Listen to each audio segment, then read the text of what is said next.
തിരിച്ചതാണ്. ഈ ലോകത്തിലെ കടലുള്ള എല്ലാ സ്ഥലത്തും 12 നോട്ടിക്കൽ മൈൽ എന്ന് പറയുന്നത് അതാത് സ്ഥലത്ത് സംസ്ഥാന ഭരണകൂടങ്ങൾക്കാണ്.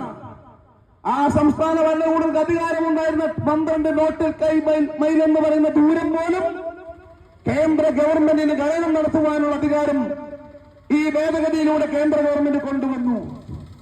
നമുക്ക് തീരക്കടലുണ്ട്, പുറംകടലുണ്ട്, ആഴക്കടലുണ്ട്.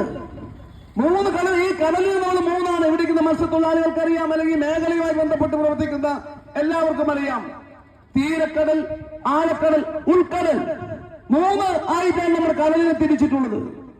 ആ 3 കടലിലും കടൽ മണൽ മാത്രമല്ല ധാതു ലവണങ്ങളെല്ലാം ഖനനം ചെയ്യാൻ വേണ്ടി സ്വകാര്യ മേഖലയ്ക്കും സ്വകാര്യ സ്ഥാപനങ്ങൾക്കും അവകാശവും അധികാരവും കൊടുക്കുന്ന നിയമം, ബില്ല്, ഭേദഗതി നരേന്ദ്രമോദിയുടെ